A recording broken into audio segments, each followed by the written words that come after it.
On dispose d'une urne avec 5 boules, 3 rouges notées R et 2 noirs notées N. On effectue des tirages successifs avec remise différée d'un tour. Qu'est-ce que ça veut dire avec remise différée d'un tour? Ça veut dire qu'au premier tirage, on enlève une boule, choisie au hasard dans l'urne. Au ième tirage, pour i supérieur ou égal à 2, on enlève une boule dans l'urne, puis on remet dans l'urne la boule enlevée au tirage i-1. Pratiquement, on a un schéma ici qui va nous expliquer comment cela fonctionne. Donc au départ, on a une urne avec 3 rouges et 2 noirs. On tire une boule, supposons qu'elle soit rouge. Donc elle est rouge. L'urne, donc dans l'urne, il n'y a plus que 4 boules, 2 rouges et 2 noirs. On tire une boule, donc supposons qu'elle soit noire. Donc on n'a plus que 2 rouges et une noire, mais on remet la rouge. Donc on a 3 rouges et une noire avant de procéder à un nouveau tirage. Supposons que ce tirage soit noir, donc il ne reste plus que 3 rouges et 0 noir, mais on va remettre cette noire-là dans l'urne, ainsi de suite. Vous remarquerez que seul au premier tirage, on a 5 boules. Ensuite, les urnes dans lesquelles on procède au tirage, elles ont toutes 4 boules. Donc soit 2 rouges, soit 2 noirs, soit 3 rouges et une noire. Donc voilà le principe du tirage avec remise différée. Donc on procède ainsi, on va appeler xn la variable aléatoire qui donne la couleur de la boule tirée au nème tirage. Alors pour n supérieur ou égal à 2. Donc ici par exemple, x2 égale n. Ici, x3 égale n, x4 égale r. Et on définit ainsi un processus, c'est-à-dire une suite de variables aléatoires xn pour n supérieur ou égal à 2.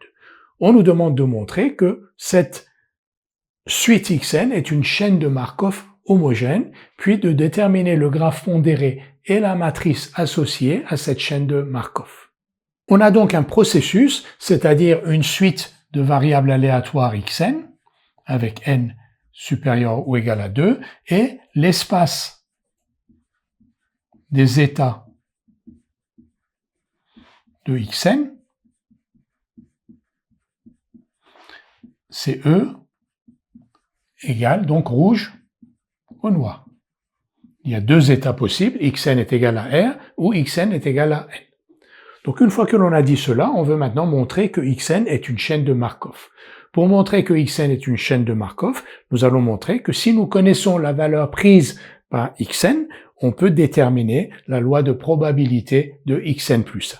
Nous allons donc montrer que si l'on connaît la valeur prise par xn égale R ou xn égale n, on peut déterminer la loi de probabilité de xn plus 1. Alors, 2 cas de figure, xn égale R ou xn égale n.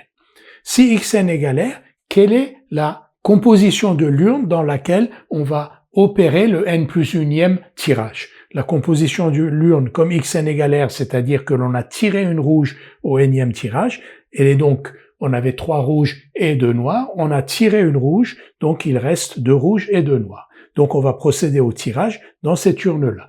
Quelle est alors la probabilité d'avoir une rouge? La probabilité d'avoir une rouge est égale à 1/2.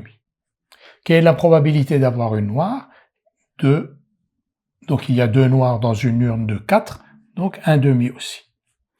En revanche, si xn égale n, c'est-à-dire si l'on a tiré une noire au nème tirage, la composition de l'urne, 3 rouges et une noire, parce qu'au départ on avait 3 rouges et 2 noirs, on a enlevé une noire qui est là, et donc on a 3 rouges et une noire. Quelle est la probabilité de tirer une rouge dans une urne composée de 3 rouges et une noire? Donc c'est une rouge, donc 3/4. Et une noire, 1/4. Connaissant la valeur de xn, on détermine donc la loi de probabilité de xn plus 1. On va l'écrire tout de suite. Probabilité de xn plus 1 égale R, sachant que xn égale R. Donc c'est ce que l'on voit sur cet arbre, sur cette branche de l'arbre, égale 1/2. Et à côté, probabilité de xn plus 1 égale n, sachant toujours que xn égale R, égale donc 1/2 aussi. Et la ligne d'après, probabilité de xn plus 1 toujours égal R, mais cette fois-ci, sachant que xn égale n,